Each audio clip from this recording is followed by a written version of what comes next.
అమ్మవారి యొక్క దండ దండనాథురాలు లేదా దండిని చేతిలో ఆ దండం పట్టుకుని సైన్యాన్నంతటినీ నిర్వహణ చెయ్యగలిగినటువంటి శక్తి కలిగినటువంటి సర్వసైన్యాధ్యక్షురాలైనటువంటి వారాహీమాత ఆ భండాసురుని యొక్క సైన్యంలో ప్రధానమైనటువంటి వాడు భండాసురుని యొక్క సోదరుడు. ఆయన యొక్క కుడి భుజంలోంచి జన్మించినటువంటి భుజం ఎడం భుజం కన్నా, ఎడమ చేతి కన్నా కుడి చెయ్యి బలంగా ఉంటుంది కాబట్టి శరీర బలం ఉన్నవాడెవరో వారిని కుడి చేతిలోంచి వచ్చిన వాడు చంపడమే సమంజసంగా ఉంటుంది. కాబట్టి కుడి చేతిలోంచి వచ్చినటువంటి వాడు అమ్మవారి యొక్క సర్వసైన్యాధ్యక్షురాలైనటువంటి వారాహి చేతిలో మరణించాడు. కాబట్టి విశుక్రుడు సంహరింపబడినాడు. దాని చేత అమ్మవారు ఎంతో సంతోషించింది. వారాహి వీర్య నందిత, సహజం కదా, తన సైన్యాధ్యక్షురాలు సాధించినటువంటి విజయం పట్ల జగన్మాత చక్కటి ఆనందాన్ని పొందింది. మీరు నిన్నటి రోజున కూడా నేను విజ్ఞాపన చేసి ఉన్నాను మీతోటి. లలితా సహస్రనామ స్తోత్రంలో యుద్ధాన్ని వర్ణన చేసేటప్పుడు సర్గలుగా పెద్ద పెద్ద శ్లోకాలుగా చెప్పలేదు, ఒక్కొక్క నామంగా చెప్పి వదిలేశారు. అలా నామంగా చెప్పి వదిలిపెట్టేయడం వెనకాతల ఉండేటటువంటి ఉద్దేశ్యం కేవలం ఇది జరిగిపోయినటువంటి ఒక చరిత్ర, జరిగిపోయిన కథ అన్న దృష్టికోణంతో నువ్వు వినవద్దు. ఇందులో పరమరహస్యం ఒకటి ఉందని, ఈ పరమరహస్యాన్ని నువ్వు జీవితంలో గుర్తిరగవలసి ఉంటుందని జ్ఞాపకం పెట్టుకో అని. అసలు యథార్థానికైతే నాకైతే అనిపిస్తుంది ఈ విశుక్ర ప్రాణహరణ వారాహి వీర్యనందిత అన్న నామాన్ని, అలాగే ఆ రాజశ్యామల విషంగుణ్ణి సంహరించినటువంటి ఇతివృత్తాన్ని, ఈ రెండింటినీ కూడా పెద్దవారికే కాదు యవ్వన ప్రారంభంలో ఉన్నటువంటి వారు ప్రధానంగా వినవలసినటువంటి నామములు. వాటిని మీరు కొంచెం పవిత్ర హృదయంతో కానీ సమన్వయం చేసుకోగలిగితే దాని యొక్క గొప్పతనం ఏమిటి అన్నది మీరు పట్టుకోగలుగుతారు. ఒక పూల తోటని నిర్మాణం చేసి ఆ పూల తోటని పెంచేటటువంటి ఒక తోటమాలి ఉన్నాడు.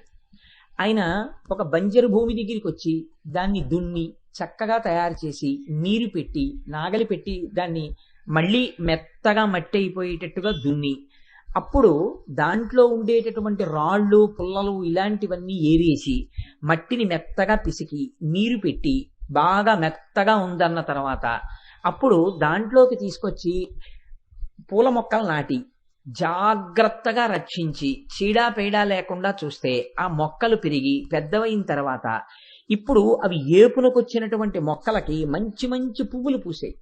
ఇప్పుడు మంచి సువాసనతో కూడుకుని ఉన్నటువంటి ఈ పువ్వులన్నిటినీ కోసి ఒక బుట్టలో వేసి ఆ పువ్వులలో ఉండేటటువంటి సువాసనతో కూడినటువంటి పరిమళ ద్రవ్యాలన్నింటినీ కూడా పిండి అత్తర్ తయారు చేశాడు. ఇన్ని పువ్వులలోంచి ఇంత అత్తర్ సీసా వచ్చింది.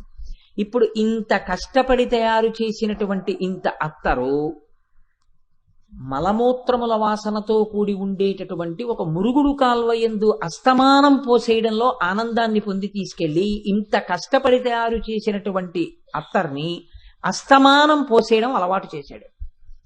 ఇప్పుడు అతన్ని మూర్ఖుడని లోకం పిలుస్తుందా పిలవదా?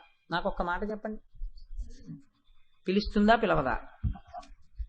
ఎందుకు అలా పోసేస్తుంటాడు అంటే అతనికి పోసేయడంలో తృప్తి ఉందంటే, బస్, అంతకన్నా ఇంకేం లేదు.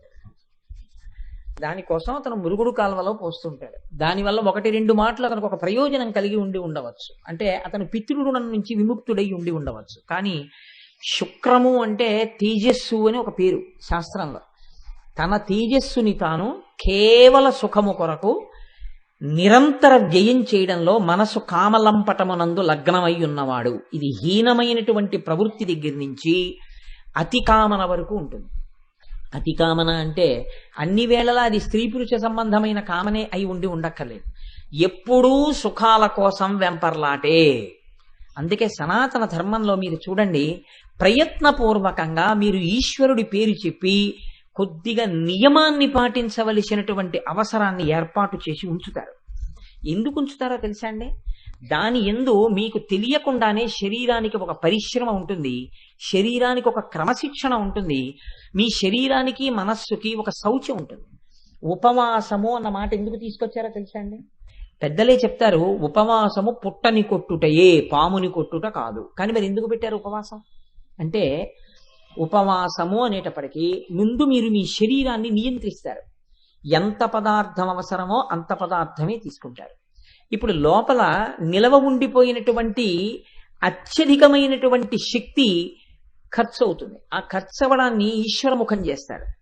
ఆ రోజంతా భగవంతుడికి దగ్గరగా నిలబడి, ఉపవాసము అంటే భగవంతునికి దగ్గరగా ఉండుట. కాసేపు భజన చేస్తారు, కాసేపు కీర్తనలు పాడతారు, కాసేపు భగవత్ సంబంధమైనటువంటి కీర్తనలు వింటారు, కాసేపు సహస్రనామం చేసుకుంటారు, కాసేపు పూజ చేసుకుంటారు, కాసేపు ఏదో గజేంద్ర మోక్షం చదువుకుంటారు, ఇంకా కాసేపు లలితా సహస్రానికి వ్యాఖ్యానం చదువుకుంటారు. మారి మార్చి మార్చి మార్చి మార్చి మార్చి ఇంద్రియాలన్నింటినీ కూడా ఉపవాసం వైపుకు పెడతారు. ఇది మీరు చెయ్యండి అని వదిలేశారనుకోండి, మీరు చేస్తారు, చేయకపోతారు. అందుకని ఏం చేశారంటే ఏకాదశి ఉపవాసం అన్నారు. ఏకాదశి నాడు ఎందుకు పెట్టాలి? త్రయోదశి నాడు పెట్టకూడదా, లేకపోతే పంచమి నాడు పెట్టకూడదా ఉపవాసం? పెట్టలేదు, ఏకాదశి నాడే ఉపవాసం అన్నారు. ఏకాదశి నాడు ఉపవాసం అని ఎందుకన్నారో తెలుసా అండి? శాస్త్రం మిమ్మల్ని పస్తు పెట్టడం దాని ప్రయోజనం కాదు. అందుకే ద్వాదశి పారణం ఎంత తొందరగా వీలైతే అంత తొందరగా చేయండి. సూర్యోదయం అవ్వకుండా అన్నం తినేసినా మహాపుణ్యమే ద్వాదశి నాడు. ఏకాదశి నాడు ఉపవాసం అని ఎందుకంటారంటే ఏకాదశి అంటే 11 అని అర్థం. 11 అంటే 5 జ్ఞానేంద్రియములు, 5 కర్మేంద్రియములు, మనస్సు.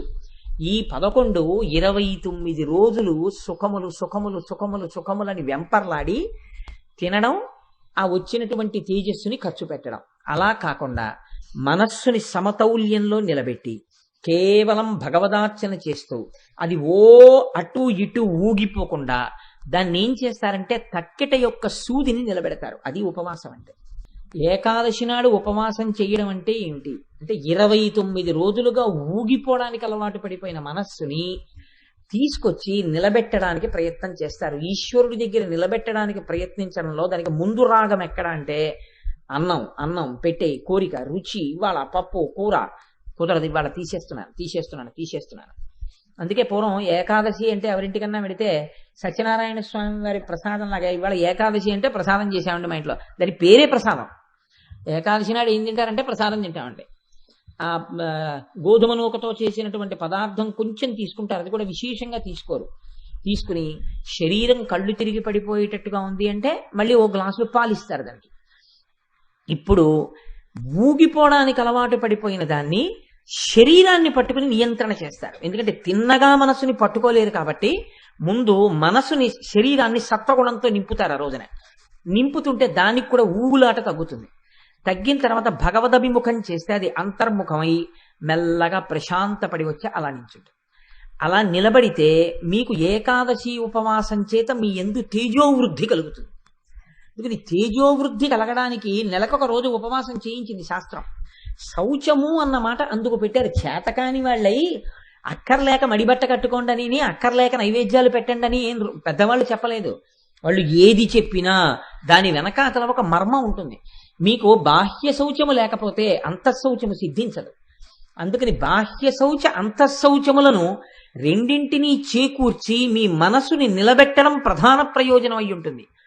ఈ తేజోనష్టము నివారింపబడాలి. ఎందుకో తెలుసా అండి? ఇప్పుడు నేను మీకు చెప్పాను, ఇటు అరకిలో రాయేసింది ఎందుకు అంటే అరకిలో వంకాయలు తెచ్చుకోవడానికి. కామన కామన కామన కామన అని తిరుగుతున్నారు అనుకోండి, మీకేమిటంటే బాధ అని అడగచ్చు. 2 పోతుంటాయి. ఒకటి కాలం పోతుంటుంది, పోయిన కాలం మీకు రాదు. కాలం పోవడం అంటే ఊపిర్లు పోతాయి. ఊపిర్లలోనే ఈశ్వరుడు ఏం చేస్తాడంటే మీకు ఆయుర్దాయాన్ని నిర్ణయం చేసేస్తాడు. ఎక్కువ సుఖాలు అనుభవిస్తున్న కొద్దీ ఊపిర్లు ఎక్కువ ఏమైపోతాయి, ఎక్కువ కోప్పడుతున్న కొద్దీ ఎక్కువ ఊపిర్లు అయిపోతుంటాయి. మీరు ప్రశాంతంగా ఉంటే ఊపిరి సమతౌల్యంగా ఉంటుంది. కాబట్టి ఇప్పుడు 1 తేజో నష్టం, 2 కాల నష్టం, 2 పోతుంటాయి. ఈ 2 పోవడం ఏ కారణం చేత పోతున్నాయి అంటే అదే కుడి చెయ్యి అని చెప్పారు. మీరు చూడండి, సాధారణంగా ఎవరికైనా ఏమైనా ఇస్తున్నారనుకోండి, ఇలా ఇచ్చారనుకోండి కుడి చేత్తో ఇవ్వండి అంటారు. మీరు పుచ్చుకుంటున్నారనుకోండి ఎడం చేయి చాపితే కుడి చేత్తో పుచ్చుకోండి అంటారు. ఇచ్చుకోవడం పుచ్చుకోవడం ఈ 2 దేంతో జరుగుతాయి అంటే కుడి చేత్తో జరుగుతాయి. అన్నీ కుడి చేత్తోనే చేస్తారు ఇచ్చి పుచ్చుకోవడాలని. ఇచ్చి పుచ్చుకోవడం ఇక్కడ కాదు. మీరు ఈ శరీరాన్ని పుచ్చుకున్నందుకు మళ్ళీ ఇది పుచ్చుకోవడానికి ఈశ్వరుడికి ఏమి ఇస్తున్నారు.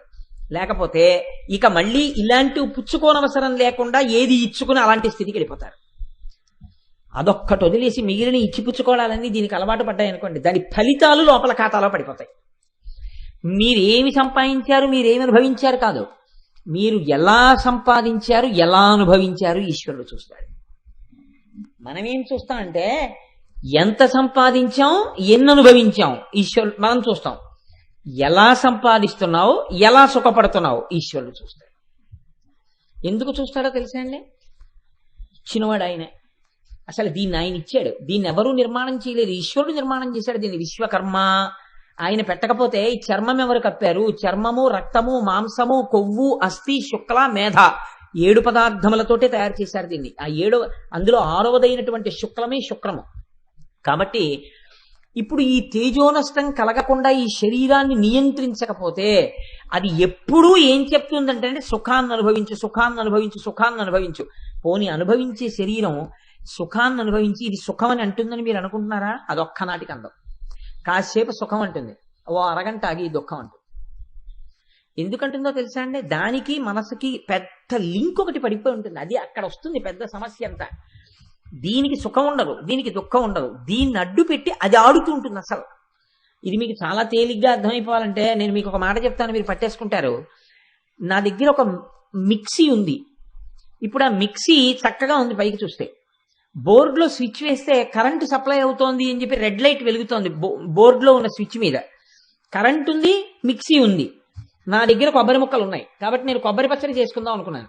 కాసిన కొబ్బరి ముక్కలు, పోపు, పచ్చిమిరపకాయ ముక్కలు, అల్లం ముక్కలు అందులో వేసి మూత పెట్టి ప్లగ్లో పెట్టి స్విచ్ వేసి మిక్సీ స్విచ్ వేశాను. తిరగలేదు. ఇదేంటి తిరగలేదని ఇలా కొట్టాను, అలా కొట్టాను, ఇలా తిప్పాను, అలా తిప్పాను, మొత్తానికి తిరగలేదు.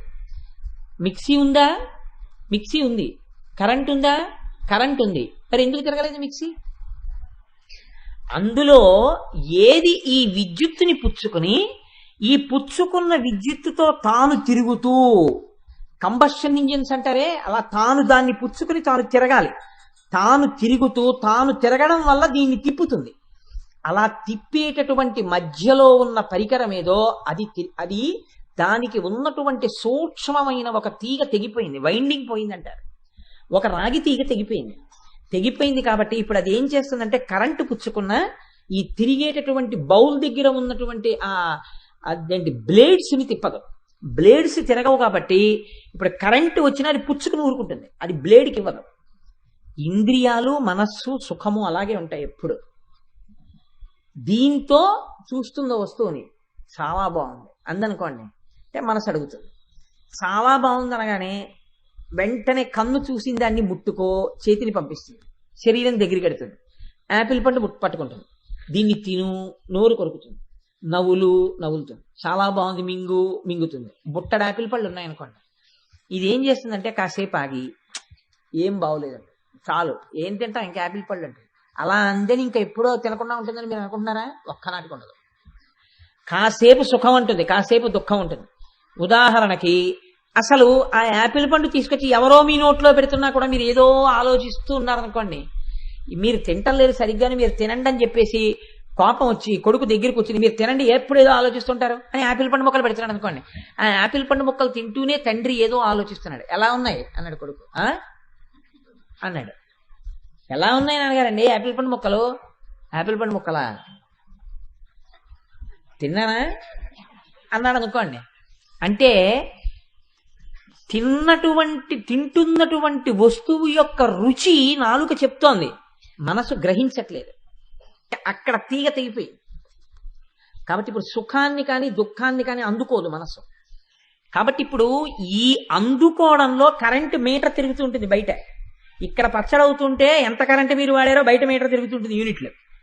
అలాగే మీకు తెలియకుండానే ఎంత కరెంటు వాడుతున్నారో మీటర్ చెప్తున్నట్టే మీరు అనుభవిస్తున్న సుఖాలకి నష్టమైపోతున్నటువంటి శుక్రాన్ని ఈశ్వరుడు నిర్ణయిస్తాడు. ఎందుకంటే ఆయనే మళ్ళీ తీసుకొచ్చి పెట్టాలి అందులో. కాబట్టి కామన యందు తిరగకుండా ఉండుట, ఇది ఫలితంగా మీ యందు కనపడాలి. కోరికలలో తిరగకుండా ఉండడం. దీనికి పెద్దలు ఏం చెప్తారంటే, ఎవరు ఈ విషయాన్ని తెలుసుకుంటున్నారో వాడు ఉద్ధరింపబడతాడు. ఉద్ధరింపబడడం అంటే ఏంటంటే, కూరుకుపోయిన వాడు ఎవడున్నాడో వాడు పైకి లేవాలి కదండి. ఇప్పుడు కూరుకుపోయిన వాడు పైకి లేవగలిగితే వాడు ఎప్పుడో పైకి లేచేవాడు. వాడికి ఏమైందంటే ఆ కూరుకుపోవడం చాలా సంతోషంగా అనిపించింది. అదో గమ్మత్తు. అదేమిటంటే కూరుకుపోవడం సంతోషంగా ఎందుకు ఉంటుందండి అనుకుంటారేమో. పరమహంస రామకృష్ణ పరమహంస ఓ మాట చెప్పేవారు. ఈ చేపలు పట్టేటటువంటి మత్స్యకారుడు పట్టుకెళ్ళి కొద్దిగా నీరుంది, కాబట్టి చేపలు పట్టేయడం తేలిక, వలేశాడు. వల వేస్తే వలలో పడ్డాయి చేపలు. 2-3 చేపలు ఏం చేశాయంటే మనం వలలో పడ్డాను రోయ్ అని చెప్పి తెలుసుకుని దూకేసాయి. మిగిలిన చేపలు ఏం చేశాయంటే ఒరే వలేశాడు రోయ్, లాగుతున్నాడు మన్ని అని వీడికి కనపడకుండా మనం దాక్కుందామని చెప్పి ఆ బురదలోకి బుర్ర పెట్టి అలా దూరి కూర్చున్నాయి. అంటే వాటి ఉద్దేశం ఏమిటంటే బురదలోకి బుర్ర పెట్టేశాం కాబట్టి ఇప్పుడు మత్స్యకారుడు మన్ని చూడటం లేదు. ఆయన ఏం చేస్తాడు, ఒడ్డు నించుని ఆ వల ఇలా ఇలా లాగుతాడు. వలలో ఉన్న చేపలన్నీ ఆయన తిరిగిపోతాయి, ఏవి దూకేశాయో ఒక్కటే దొరకవు. బురదలో తల దూర్చుకుని సుఖంగా ఉన్నాననుకున్న చేప నిజంగా సుఖంగా ఉందా? మత్స్యకారుడికి ఆహారం అయిపోతుంది. అలాగే సుఖంగా ఉంది, నాకు సుఖంగా ఉంది, ఈయనెందుకు ఇలా ఏడుస్తున్నాడని అనిపించిన సుఖం సుఖం కాదురా, నువ్వు బురదలో దిగుతున్నావు. మరి ఏమంటే మా అంతా మేము బయటపడగలిగితే ఇంకే ఇన్ని కోరికల వైపుకి తిరగకుండా హాయిగా ప్రశాంతంగా మనసుని నిలబెట్టగలిగిన శక్తి మాకు రావట్లేదు కదా. ఇక్కడే ఉత్ అన్న మాట పడుతుంది. అంటే మీ అంత మీకు రాని ఈ శక్తి ఏది ఉందో అది మీరు భగవంతుడి దగ్గర చెప్తే దీన్ని శరణాగతి అంటారు. అమ్మా నా అంత నేను ప్రశాంతంగా ఉండలేకపోతున్నాను, ఎప్పుడూ కోరిక, ఏదో కోరిక తీరితే తృప్తి, తెరపోతే ఏడుపు, ఈ రెండే నాకు తెలుస్తున్నాయి.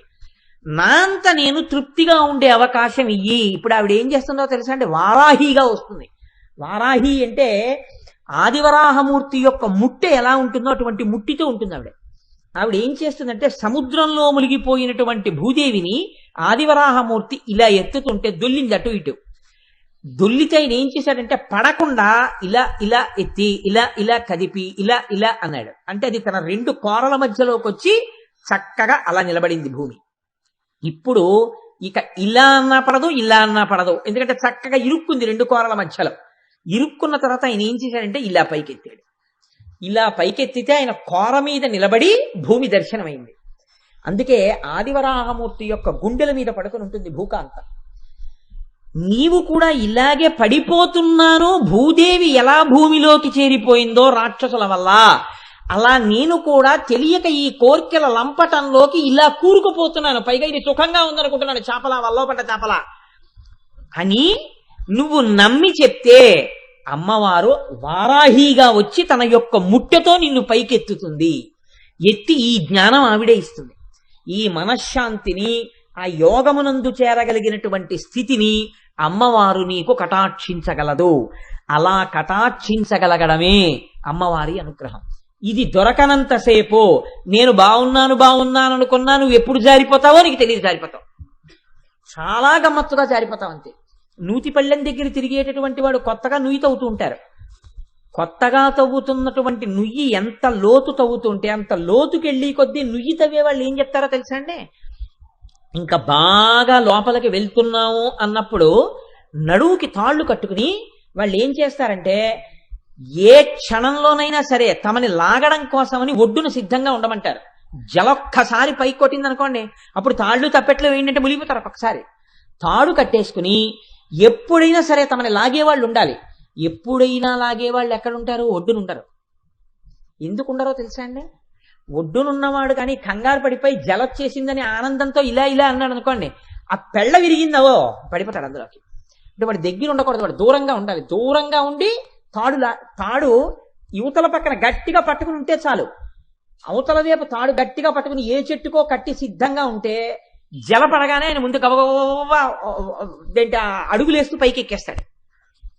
అలా అమ్మవారు కూడా మీకు ఏం చేస్తుంది అంటే, నేనమ్మా కూరుకుపోతున్నాను పైకి రాలేకపోతున్నానని నిజాయితీతో ప్రార్థన చేస్తే ఆవిడ మిమ్మల్ని పైకెత్తగలదు. అయితే చిత్రం ఏమిటంటే ఒడ్డును తిరుగుతూ నేను భద్రంగా ఉన్నాను అనుకున్న వాడికి ఎప్పుడు మట్టి పెళ్ళ పెరుగుతుందో తెలియదు, ఎప్పుడు పడిపోతారో తెలియదు. చాలా బాగుంది పైనే ఉన్నాను కదండి అని తిరిగారు అనుకోండి, ఎప్పుడు పడిపోతారో తెలియదు, ధామని పడిపోతారు నూతిలోకి. అప్పుడు మాత్రం లోపల ఉన్నవాడైనా బతుకుతాడేమో కానీ పైనుంచి లోపల పడ్డవాడు బతుకుతాడని నమ్మకం ఉండదు. అందుకే ఒక మాట చెప్తుంటారు పెద్దలు, పూర్వం జైపూర్లో గోవింద స్వామి వారికి ఒక దేవాలయం ఉండేది.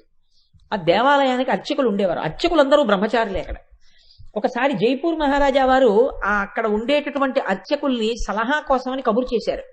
కబురు చేస్తే వాళ్ళు అన్నారు, మేము రాము, మాతో అవసరం ఉంటే రాజుగారిని రమ్మనన్నారు. అంటే రాజుగారు తెల్లపోయాడు, ఇదేమిటి నేను రమ్మంటే గుళ్ళో అర్చకులు రావట్లేదు ఏమిటి అన్నాడు.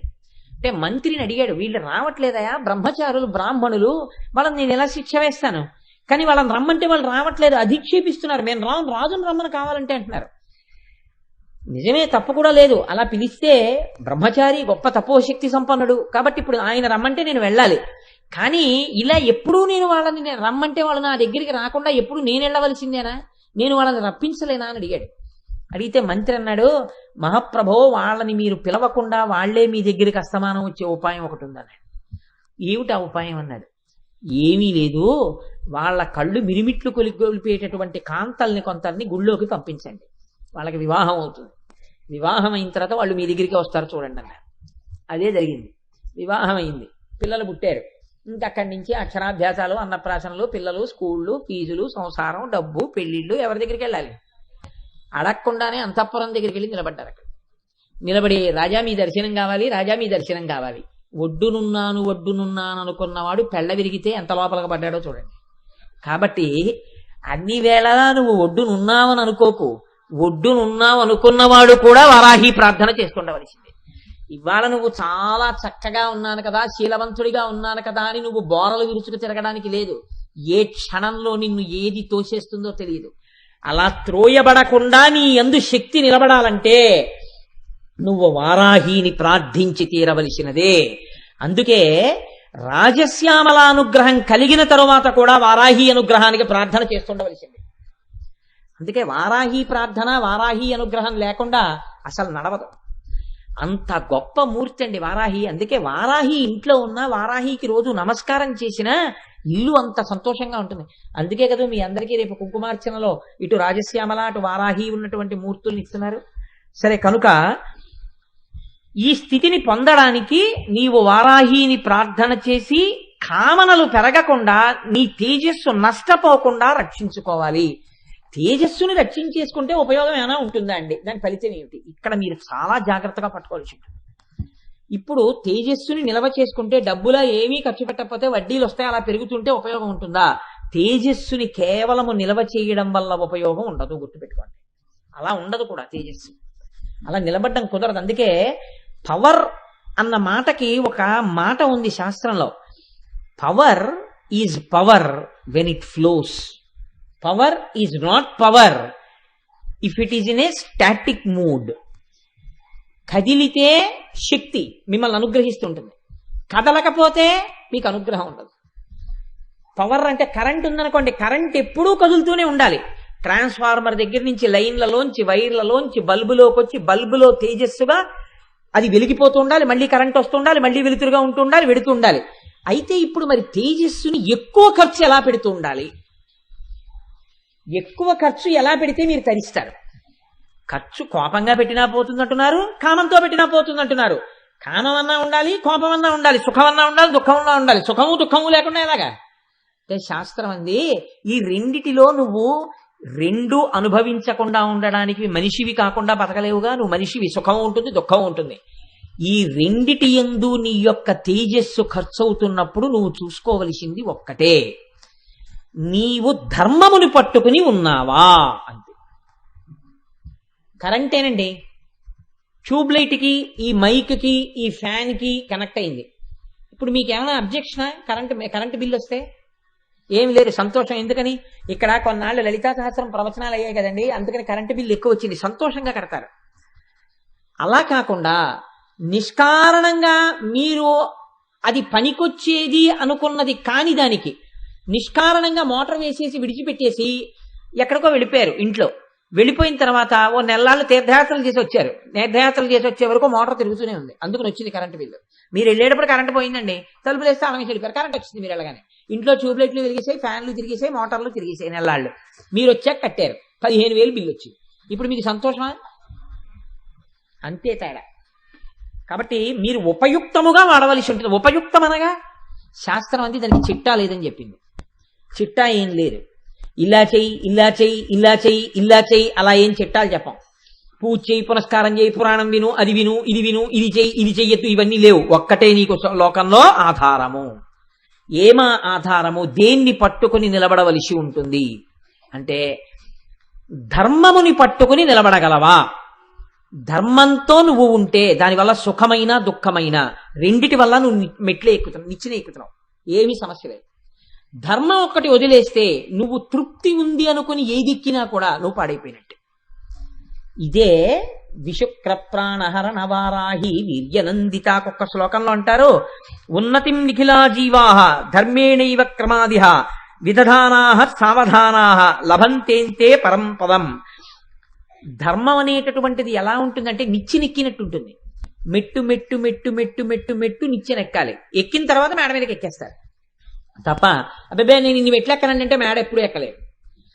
ఈశ్వరుడిచ్చినటువంటి తేజస్సుని ధర్మంతో పట్టుకుని ఉండగా సుఖం రానివ్వండి దుఃఖం రానివ్వండి, ఇదొక్కటి మీరు వదలకుండా ఉంటే దాని చిట్ట చివరి ప్రయోజనం ఏమవుతుందంటే ఈశ్వరుల్లో కలిసిపోవడం అయిపోతుంది.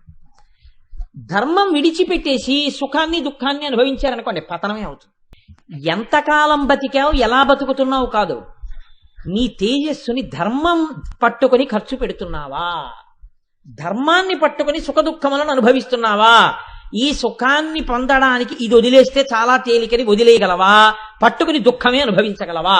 అలా అనుభవించగలిగితే నీకు వారాహి అనుగ్రహం ఉందని గుర్తు, నిన్ను ఇలా ఇలా ఎత్తుతోందని గుర్తు, ఆవిడ మూపు మీద నువ్వు కూర్చున్నావని గుర్తు. ఈ ఎత్తినది అమ్మవారి ఇలా పైకెత్తి లలితాపరాభట్టారికలోకి నిన్ను కలిపేస్తుంది. కాబట్టి ఆ అమ్మవారి అనుగ్రహాన్ని నువ్వు స్తోత్రం చేస్తే ఆవిడ నిన్ను తీసుకెళ్లి ధర్మం యొక్క మూపు మీద కూర్చోపెట్టి పైకెత్తుతుంది. కాబట్టి నీకు ఆ ధర్మము ఆలంబనంగా చేతికి చిక్కాలి అంటే వారాహి ప్రార్థన చెయ్యవలసిందే. ప్రతిరోజు ఆ వారాహి మాతకి నమస్కరించవలసిందే. రోజు ఆవిడ్ని చూసి ఒక్క నమస్కారం చేస్తే ఆ ధర్మం వల్ల ఇళ్ళు ప్రశాంతంగా ఉంటాయి, అందరూ సంతోషంగా ఉంటారు. అందరిలో ఉన్న తేజస్సు భగవత్ కార్యంగా ధర్మబద్ధమైనటువంటి వ్యయం జరిగి సుఖ సంతోషాలతో ఉంటారు. అదొక్కటి వదిలిపెట్టి వ్యయమైన నాడు నీ సుఖ దుఃఖములన్నవి పునర్జన్మకి హేతువులవుతాయి, అర్థం లేని సిద్ధాంతంగా అయిపోతుంది. కాబట్టి నీవు ఆ అనుగ్రహాన్ని కోరడమే విశుక్ర ప్రాణహరణ వారాహి వీర్యనందిత